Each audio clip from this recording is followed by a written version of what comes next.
serving the community, working alongside extremely good professionals in the medical profession. And then there's my royal responsibilities, which I still... William could barely hold back his tears as Princess Anne revealed the late king's final wish, a moment that marked the beginning of a revelation poised to shake the very core of the British monarchy. Welcome back to our channel, where we delve into the lesser-known stories of the royal family with depth and elegance. Here, we don't just revisit historical events, we uncover hidden narratives, from the intricate power dynamics behind palace walls to the emotional struggles that have shaped the monarchy into what it is today. In today's episode, we explore a revelation that could dramatically alter the monarchy's future. Behind the closed doors of Balmoral Castle, a royal retreat steeped in history, a private summit unfolded, shrouded in secrecy. What began as a traditional gathering quickly turned into something far more consequential. Typically, these meetings revolve around customs, duties, and foundational matters. But this time, a startling truth emerged, one that could fundamentally redefine the royal institution. During this unprecedented meeting, the Princess of Wales, Catherine, shared an announcement that left the room in stunned silence. It was a deeply personal revelation, one that not only impacts her role within the royal family but also challenges long-held beliefs about the monarchy's path forward. The implications stretch far beyond the royal walls, hinting at a shift that few could have imagined. This moment was followed by an urgent, private assembly at Balmoral, a place synonymous with royal tradition and historic decisions.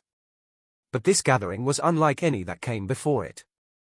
The atmosphere grew heavy with emotion, and the questions posed were no longer about tradition alone, they were about the monarchy's very survival. To fully understand the weight of this event, we must look back through centuries of tradition. In quiet, candlelit conversations within the castle's inner chambers, Princess Catherine disclosed a secret wish, one that, according to close sources, had been passed down from Queen Elizabeth II herself. This wish was not merely sentimental, it carried the force of legacy and the power to shock an entire dynasty.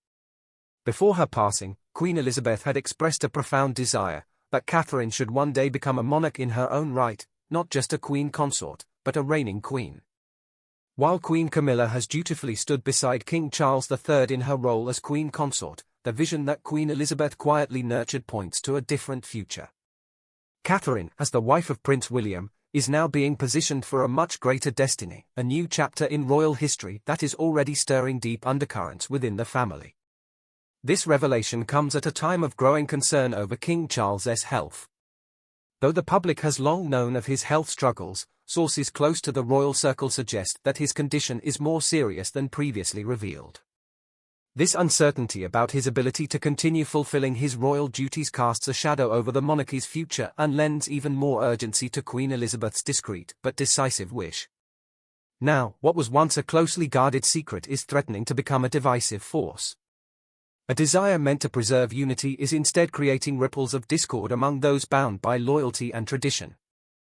Among those most deeply affected is Queen Camilla. Having spent years by Charles's side, fulfilling her duties with grace under constant scrutiny, she now faces an emerging reality that may redefine her place within the monarchy. Camilla's journey, from a figure of public controversy to the respected queen consort, has been marked by resilience. Despite the challenges, she persevered, shaping her role with quiet strength. But as the legacy of Queen Elizabeth collides with the realities of the present, the future of the British throne hangs in the balance. Over the years, Camilla gradually reshaped her public image and, in doing so, earned a measure of acceptance, even respect, from the British public. Her decades-long relationship with Charles became a stabilizing pillar that helped secure her role as queen consort. Step by step, she built a firm and respected position within the royal family. However, the recent revelation that Princess Catherine, already deeply beloved by the public, might not only serve as queen consort but could one day reign as queen in her own right has left a lingering question in Camilla's heart. A role once seen as firmly established has now entered uncertain territory. This shift has quietly introduced a subtle tension between two formidable women, each carrying her own story, vision, and rightful place within the monarchy. Catherine, known for her grace, intelligence, and unwavering resilience, is now stepping into a future that may surpass all prior expectations. No longer viewed solely as the supportive spouse of a future king, she is now being considered a monarch in her own right, ushering in a new vision for the royal family. This unfolding possibility is shaking the long-maintained balance within the institution, hinting at profound change ahead. Amid these developments, the nation's attention turned sharply toward King Charles after his sudden hospital admission. The event forced him to cancel several previously scheduled engagements, sparking concern across the country. Buckingham Palace later confirmed that the hospitalization was related to complications from his ongoing cancer treatment, a condition he has been privately battling for some time. Just a day later, however, he made a brief public appearance, marking his first since the incident, though it became clear that he would be stepping away from public duties temporarily to rest at a quiet location over the weekend. The underlying goal of this respite is to ensure the king is well enough to attend a symbolic state visit to Italy, scheduled in just 2 weeks. The surprising news, while reassuring on the surface, also served as a sobering reminder of the deeper truth: King Charles is contending with a serious form of cancer. While the public has only been given carefully worded updates, those closer to the royal inner circle have begun to reveal a grimmer reality. Renowned royal commentator Lady Colin Campbell shared a particularly stark perspective, stating, "The king is not in any state of health to take on additional pressure or burdens. His cancer is incurable, or, to put it more delicately for public consumption, it has not yet been cured and likely won't be in the near or distant future. He will need to live with ongoing treatment, and one of the most important aspects of managing cancer is minimizing stress." Her words emphasized just how fragile the king's health truly is and raised serious concerns about his ability to fulfill the ongoing demands of monarchy. Given his age, now well into his 70s, each day presents a formidable challenge. At the same time, former BBC royal correspondent Jenny Bond appeared on GBN to express heartfelt sympathy for Prince William. "I genuinely feel for William," she said. "Anyone would worry when their father falls ill, but for him, the weight is far greater." He described this past year as brutal, not only because of his father's illness but because his wife, Princess Catherine, has also been battling cancer. For most, the illness of a parent is a deeply personal burden. For William, however, the inevitable loss of his father would mark a turning point of historic magnitude, one that would alter the course of his life and thrust him into the role of king far sooner than expected. Bond continued, suggesting that William is carrying a complex mix of personal grief, public responsibility, and concern for the future of his young family. Interestingly, she noted that William had not immediately rushed to his father's side, perhaps an encouraging sign that the king's condition, while serious, may not yet be at a critical stage. Connor Tomlinson, a young but insightful commentator, recently offered a nuanced perspective on King Charles's reign. "Regardless of your political stance on the king, and we'll get into that," he began, "it's impossible to ignore the fact that his reign has been nothing short of remarkable." Tomlinson highlighted that Charles has continued to fulfill his royal duties while privately enduring an aggressive and reportedly incurable form of cancer. Despite undergoing near-constant treatment, the king has displayed notable resilience, showing minimal visible effects of his condition. "What's striking," Connor noted, "is that he rarely allows his illness to interfere with his role. He doesn't want to step back, not even momentarily.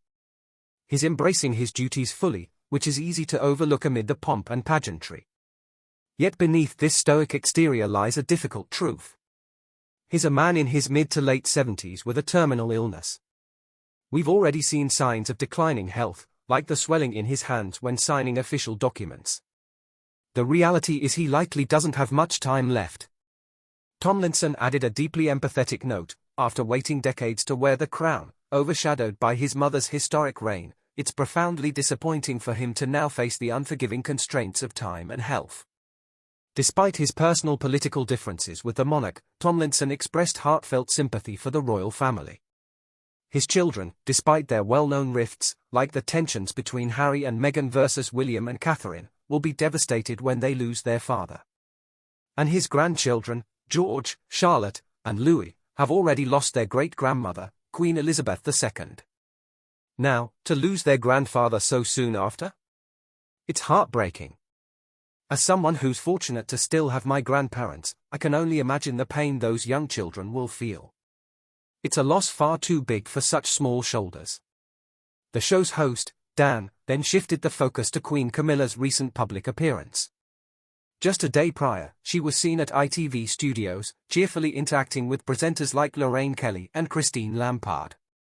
If the king's condition were truly dire, Dan mused, would she be this relaxed?